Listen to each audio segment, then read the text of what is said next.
कि ये पूरे बिहार में आम चर्चा है कि जब लोकसभा के चुनाव हुए तो इन्होंने अपने बच्ची के लिए टिकट खरीदा। जिस दल में इनकी बच्ची, जिस दल से इनको टिकट मिला, उस दल के नेताओं ने बाकायदा प्रेस कॉन्फ्रेंस करके इस्तीफा दिया और इस ये आरोप लगाया। अशोक चौधरी जी जदयू के नेता हैं, इनकी बच्ची पॉलिटिक्स में है नहीं, लोकसभा के एमपी का टिकट मिलना ये साधारण बात नहीं है, वो भी उस दल से जिससे आपका कोई सरोकार नहीं है।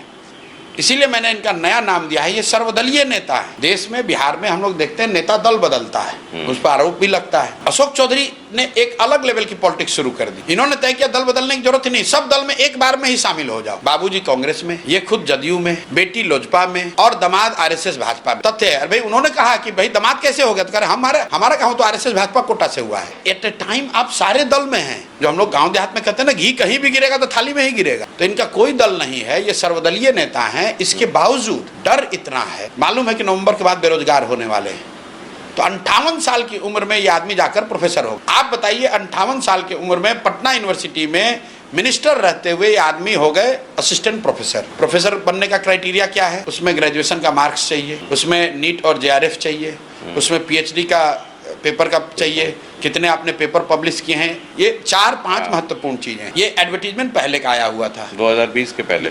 उस पहली बार में जेआरएफ का नीट का जो वेट था वो करीब 20 या 30 था, दोनों मिलाकर। उसको घटाकर कर दिया गया 7 और पीएचडी का वेट बढ़ाकर कर दिया गया 30। अब भाई साहब ये मिनिस्ट्री चला रहे थे कि पीएचडी का थीसिस लिख रहे थे, या इतने बड़े विद्वान हैं कि मिनिस्ट्री भी चलाते हैं और पीएचडी पर थीसिस भी इन्होंने लिख दिया।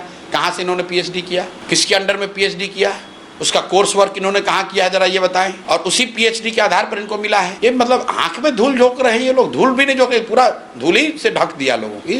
बेशर्मी की हद है। मोरालिटी की तो बात ही मत कीजिए भाई, आप मिनिस्टर हैं, एमएलसी हैं, साथ में आप जाके प्रोफेसर भी बनिएगा। बिहार के लाखों बच्चे पढ़ लिख कर बेरोजगार बैठे हैं, जेआरएफ नीट करके बैठे हुए हैं, और आप प्रोफेसर भी रहिएगा, आपकी बेटी भी एमपी रहेगी, आपका दामाद यहाँ धार्मिक न्यास बोर्ड चलाएगा, मिनिस्टर भी आप ही रहिएगा, उगाही भी आप ही के। इसमें क्या साक्ष्य की जरूरत है?